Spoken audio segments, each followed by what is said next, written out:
Well, man, we're back out of Philippians, Got her finished. Wrapped up. which was good. We don't have a commentary finished yet, but No, you're busy typing that up as we speak. Sold in every major Barnes and Noble, Eason's, and WH Smith. Are they still going? I think Eason's is nearly busted. Are they? When was the last time you were on Eason's? They're not open them again. Nah, the one in Foilside's not open. Apparently all those workers had degrees. On Foil or Nasons. Had the what? Had degrees. In some Oh, sort right. of Some sure. circumstance. Yeah. What am I at? I'm flipping here to Philippians. I need to go Ah, We're in Daniel, man. We're Daniel. in Daniel. So the answer to the poll was fairly sure. It was Daniel. Although I think we all voted for Bar David, who didn't vote. did you not vote? I don't have it. Yeah. Ah, that's true. But we voted for Ecclesiastes. Well, And not that we're unhappy. well, maybe this is a thing. Maybe we could just go on to Ecclesiastes, just throw that out there. We could go to Ecclesiastes next, but We'll see. Sure, We'll we're in see. Daniel anyway. Mm-hmm. good book.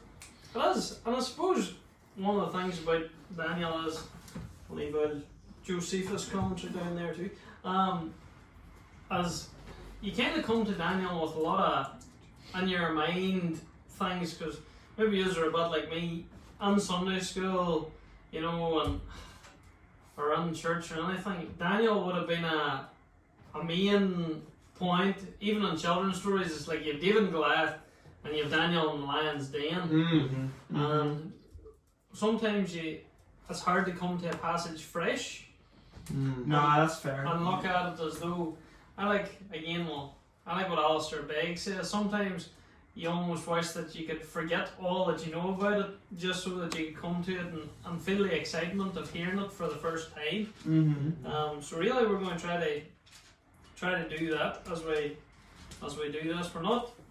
We decided not to go as heavily into the history as what we did in Philippians and just let it roll out as it appears. But I just want to say, me and Gareth both rocked and bare feet. I know. We originally were going to call this Barefoot Bible Study, and we are now fairly barefooted. But with the fact- We were going to do that until we looked up YouTube, but seen some of the really dodgy examples of what a barefoot Bible study looks like. I will not get into that. So I have it verses 1 to 8? 7. Yeah, sort of 1 to 7, and then 8 is kind of a natural split on this. So we're Yeah. going to concentrate probably on the first bit here, are we? Yeah, Mm-hmm. we'll do that, which is a natural kind of background to the whole thing, anyway. Anyone in particular want to read? I can read it if you wish. Gone ahead. You only brought one Bible tonight. One Bible. Felt. Yeah, okay. So read down to end of verse 7. Oh. In the third year of the reign of Jehoiakim, king of Judah, came Nebuchadnezzar, king of Babylon, unto Jerusalem and besieged it. The Lord gave Jehoiakim, king of Judah, into his hand, with part of the vessels of the house of God, which he carried into the land of Shinar, to the house of his God, and he brought the vessels into the treasure house of his God. And the king spake unto Aspenaz, the master of his eunuchs, that he should bring certain of the children of Israel, and of the king's seed, and of the princes, children whom there was no blemish, but well favoured and skillful in all wisdom and cunning in knowledge and understanding science, and such as had ability in them to stand in the king's palace, and whom they might teach the learning and the tongue of the Chaldeans. And the king appointed them a daily provision of the king's meat and of the wine which he drank, so nourishing them 3 years. At the end thereof they might stand before the king. Now among these were of the children of Judah Daniel, Hananiah, Mishael, and Azariah, unto whom the prince of the eunuchs gave names, for he gave unto Daniel the name Belshazzar, and to Hananiah of Shadrach, and to Mishael, Meshach, and to Azariah of Abednego. Or is it Abednego? Abednego. Well, there's a wee dash in my Bible, so they reckon when that's in, you say them like two separate words. If I'm right, so it's Abed-nego. Okay. But I'm open to be corrected on that. But we'll finish there. See ya. Yeah. Not to even get diverted, I suppose. Whenever I said Abed-nego, but then that's because To be honest, growing up, that's how I would have heard it too. So. But just reading that, obviously the D comes before the end. The end. So I've been saying it wrong my whole life. Well, it's just we've had a last couple of ministers, well, our present minister actually at the church. He says Abed-nego. Abed-nego, and then it's just like into habit, but I've been the same as yours. Abed-nego. Abed-nego. Shadrach. Well, and we're not going to break out our children's courses on Daniel. And not yet. Shadrach, Meshach. There is one Shadrach, Meshach, and Abednego, isn't there? Oh, there is. I think so. I don't know. I can't remember. I'm sure if someone sang it to me, it would maybe ring a bell. But I can't remember it, but if I do, I'll sing it to you in a voice message sometime. yeah. So, in the 3rd year of King Jehoiakim, king of Judah, so you've brought notes tonight. I actually did do notes. And David, who inspired us from last time, was caught in the half without notes. That's how professional we are now, though. We're all. But I actually looked up Jehoiakim. Yeah, yeah. To find out, it's actually in that wee piece of paper, Dave. Sorry, guys. Which you've now stole my notes. No, I always fold it in 4. I was looking. It's just like that. Now, good to go. So, he's mentioned in 2 Chronicles 36. Okay. So, that's where it kind of fits in the books of Kings and Chronicles. So, it's really at the tail end of the last chapter. And at this point, we were saying, obviously the kingdom of Israel had split into Israel and Judah down at the bottom, and for a long time Judah was good kingdom, godly kings, people serving the Lord, and Israel was slowly declining into more and more idolatry.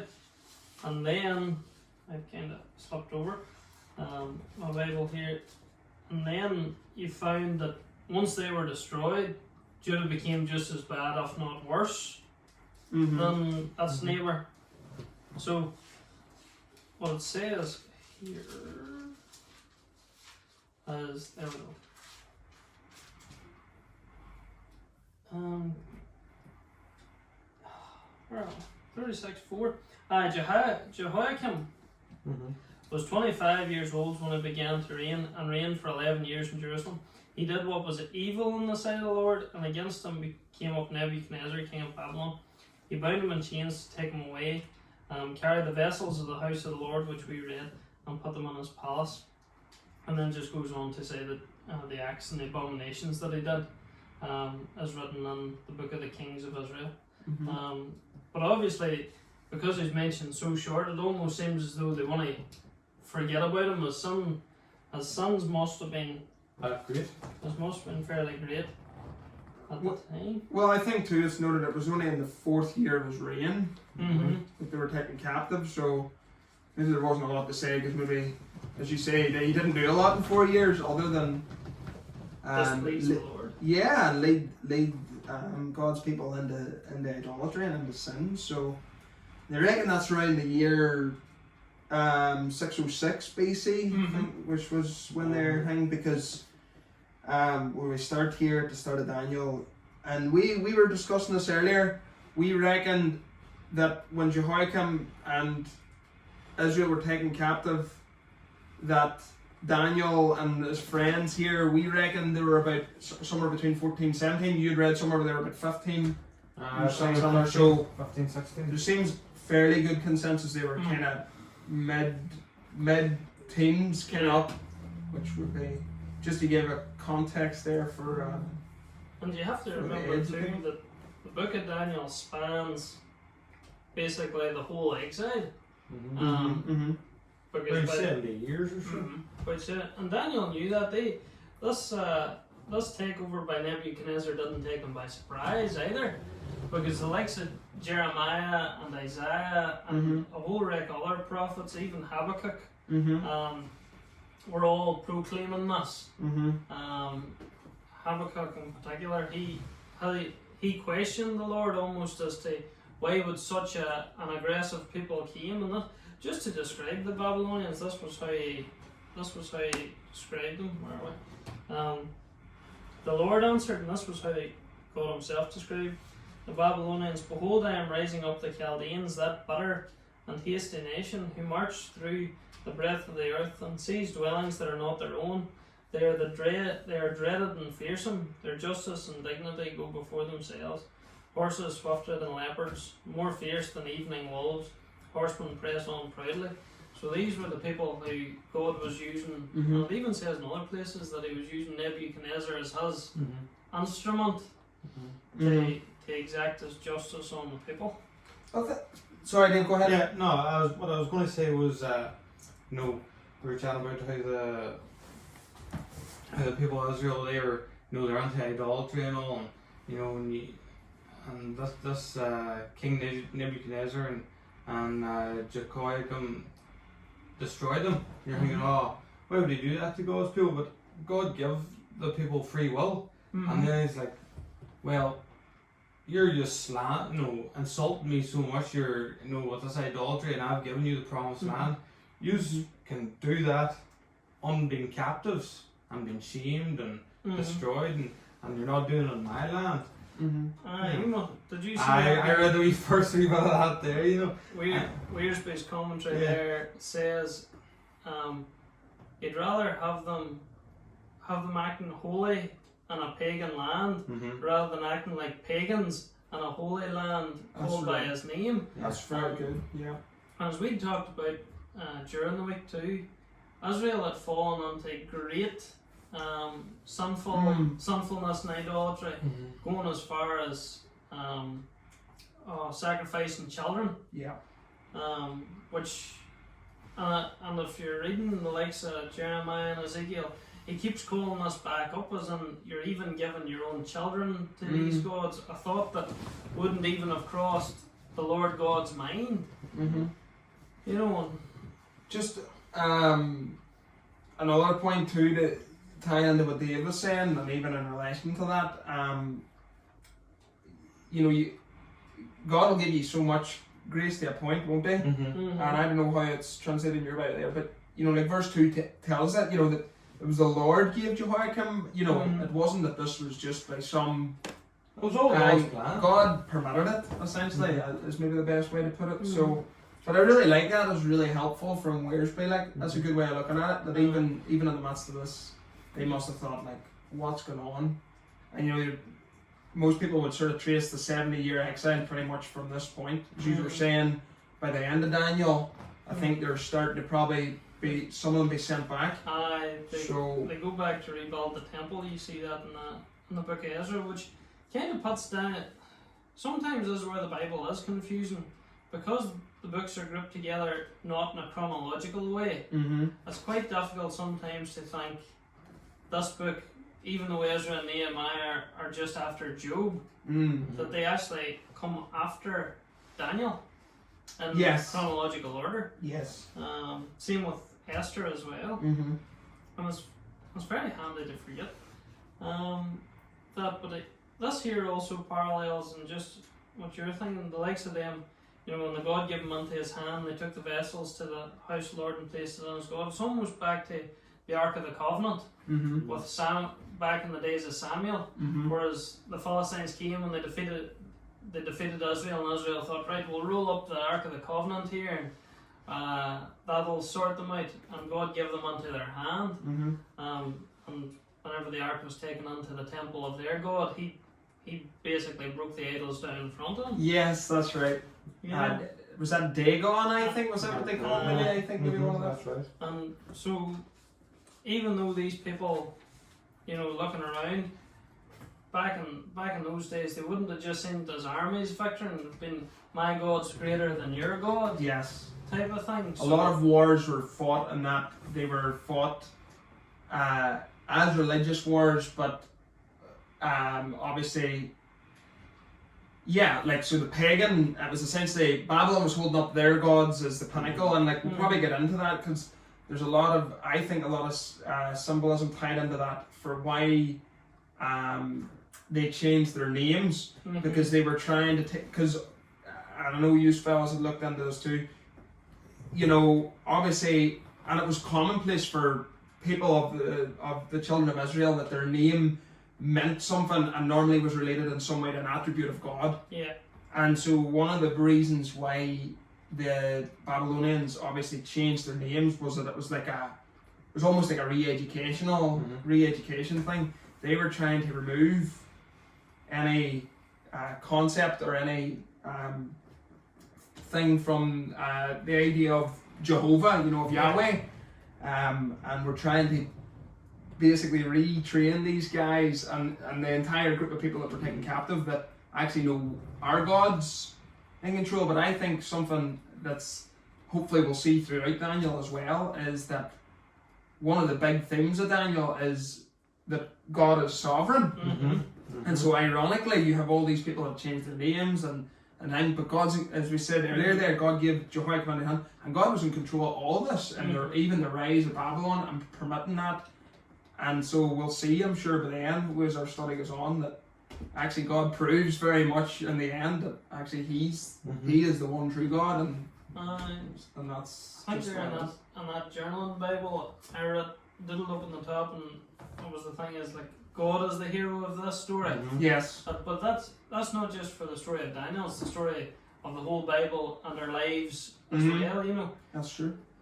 Because it doesn't matter whenever you're talking about Abraham or David or Samuel, you know, God as the constant, God as the hero, and the same as in Daniel. You know, Daniel was faithful, but it was God who was working through him to bring about His purpose, and that's an amazing thing to think about, because whenever we look at our lives, it then becomes, you know, if I'm faithful to God, what can He bring about? Because there was nothing really that, bar their faithfulness, the heroes of the Bible were just men, normal people. Yes. Some of them were pretty good, like we were chatting about Moses, he killed a man, you know, and things like that, you know, and we were talking about, they all had pasts, but at the same time God, you know, used them.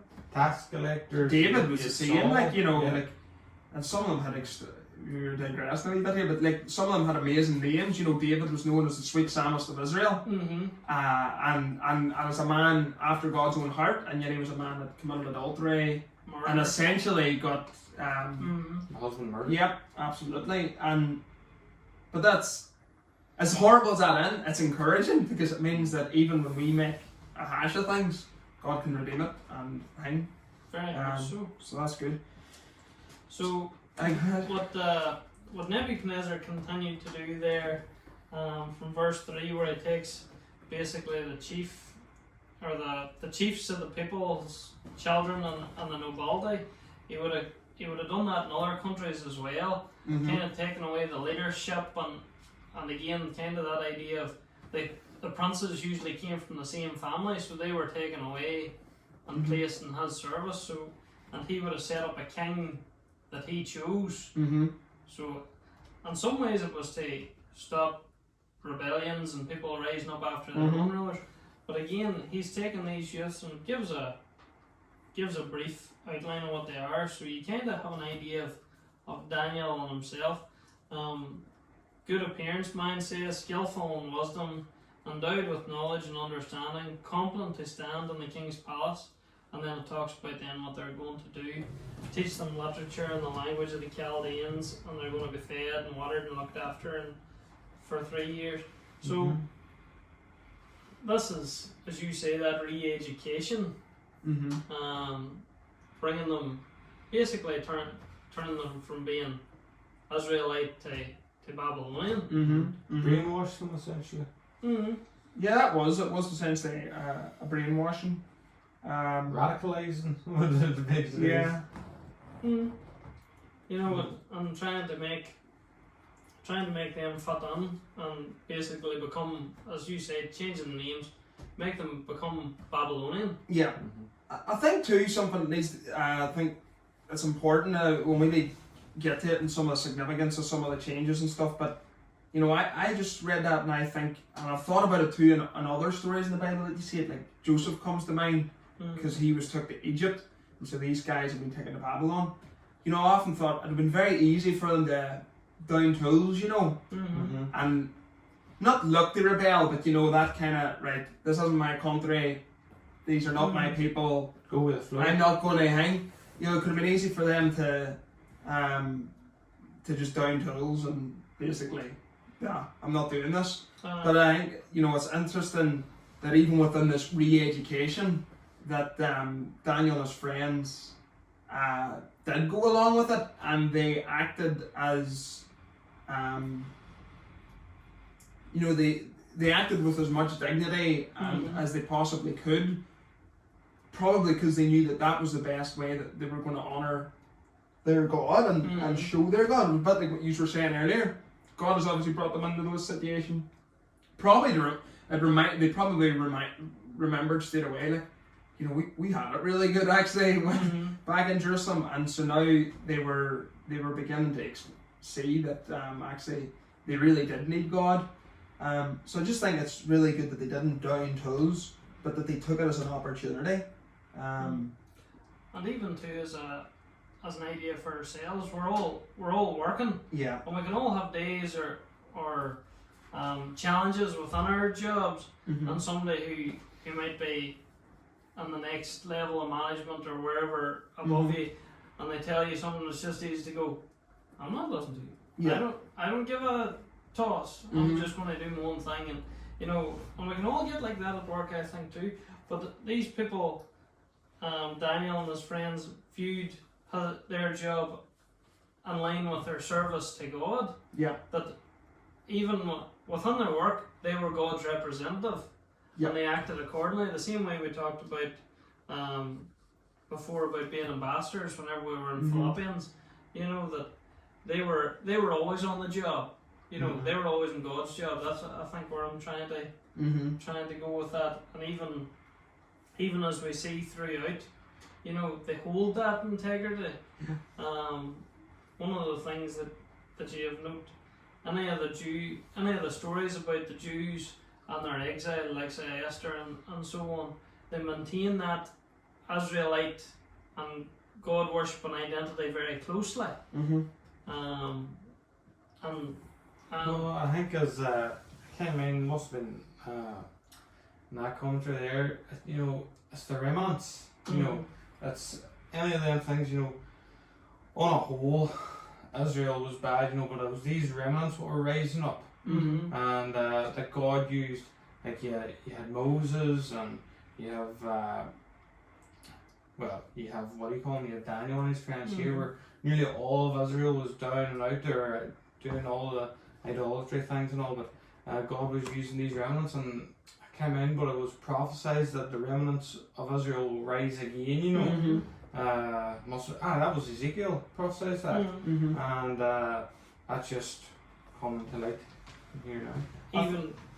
No, I was just going to say, I think something probably they noted quite early is, in some ways, as much as it was a complete change to them, you know, they were picked for their skill, and I suppose that's just in a practical note application for everyone. All of us have different skills too, and we're in a sense you know, Hebrews talks about being strangers and pilgrims. These guys were literal strangers and pilgrims in a strange land, being captive, but in some ways, in the spiritual sense, we're the same, being in the world. But we all have gifts and abilities too, and so they were able to serve God with those gifts and abilities as well. It was just a reminder to us as well that, you know, whatever God has given us to do in whatever context that is, it's important that we use our gifts to honour Him.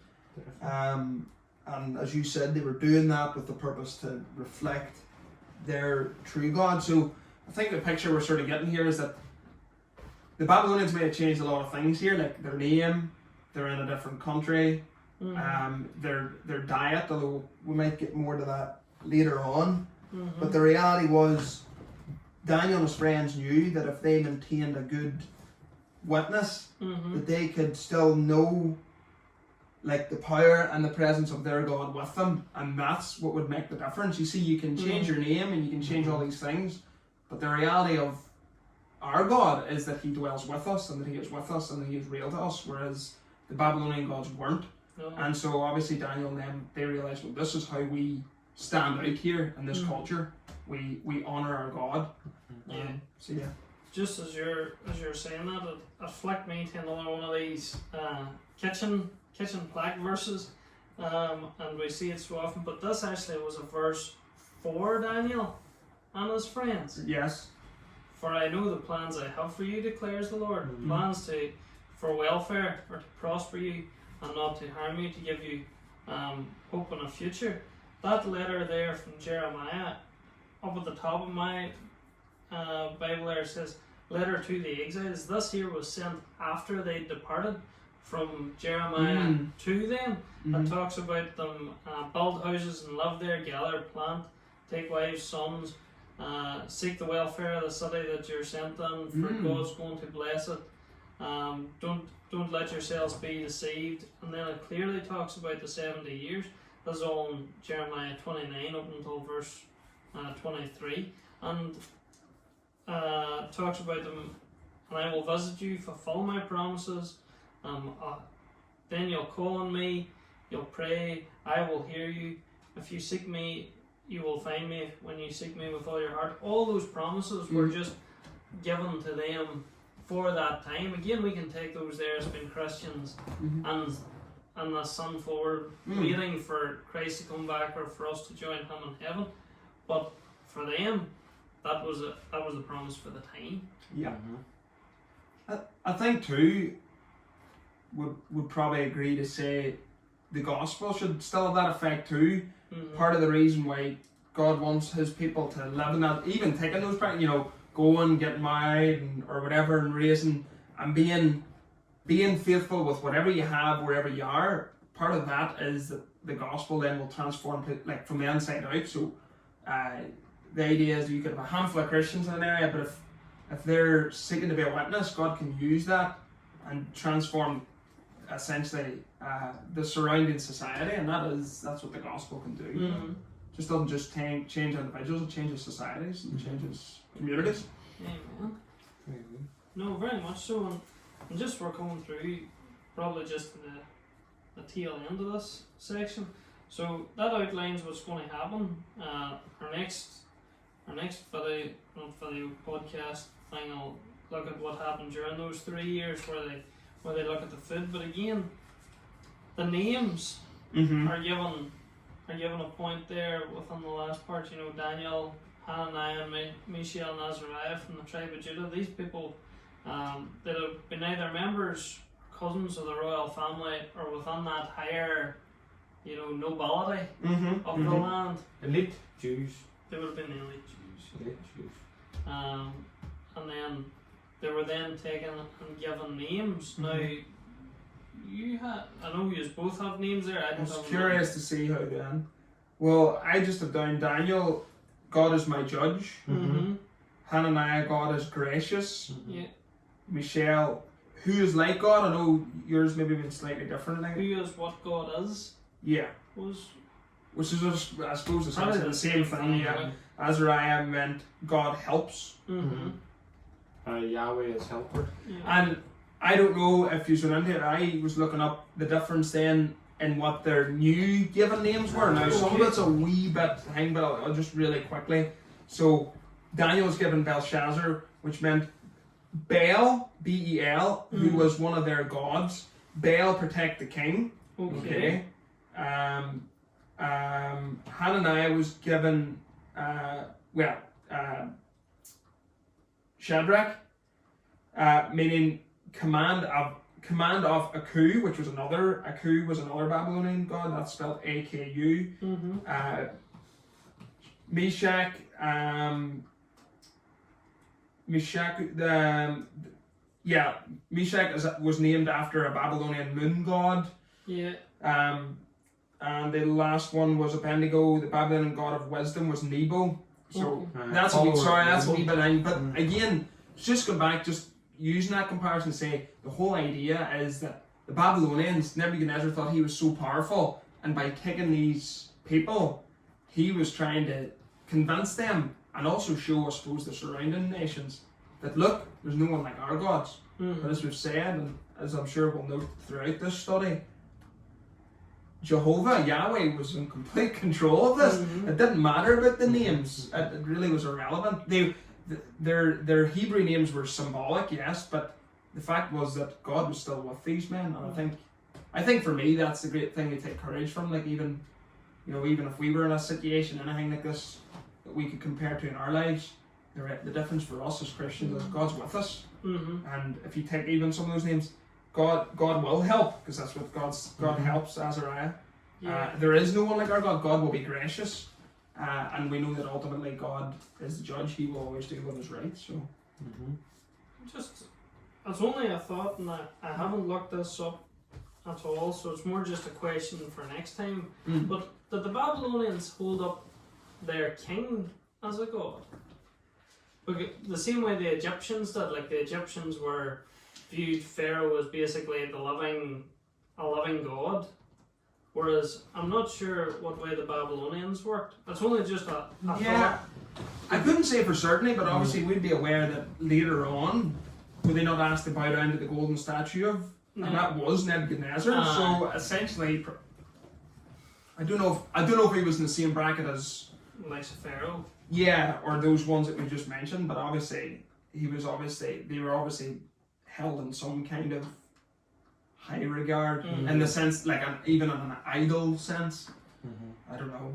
Well, I think maybe the people would have looked at them and they had that much power. They're in control of a vast area of so much land, so many people. It was near God-like power. It's like some world leaders still today. It's a bit like it's like North Korea or Russia. I don't know if it's controversial to say that, but it is. But and some countries hold their leaders up, and it's not even in a bad sense. But they're maybe held up to a higher esteem than they should be. But some of the people do look on them with great esteem. The only reason that I thought that, and to take it from a physical to a spiritual level, is at any point where the king is trying to set himself up and put his authority as absolute, God comes in, whether it's in Daniel or with Nebuchadnezzar or with Belshazzar or with Darius, even whenever he gets thrown into lion's den, God just puts his hand on that spot and says, this is what's happening, and takes over. Yes, it's like a line.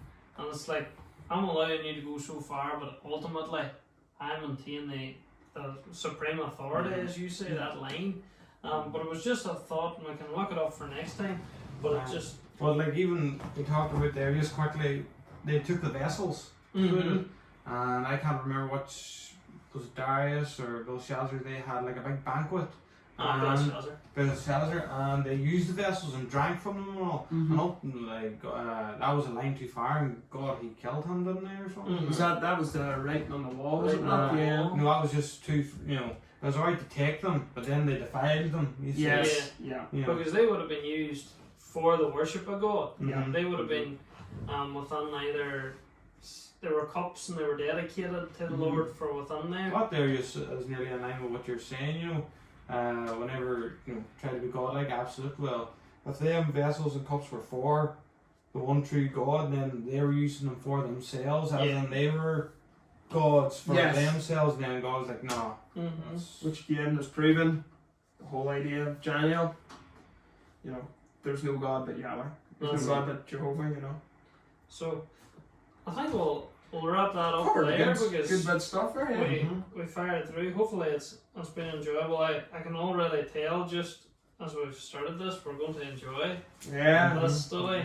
Purposely left out the drinking of the wine and eating of the meat here the next time. Well, and the eunuch. I have a wee bit of in-depth. I was waiting for it to land, but I'll save it for next time. You'll save that for the intro. Are they? Aren't they? Don't know. We'll talk about that. All right. That's it. So we'll catch you next time as we go on to the next part from verses 8 to 21. Sounds good. Peace out. See you next one. See you next. Why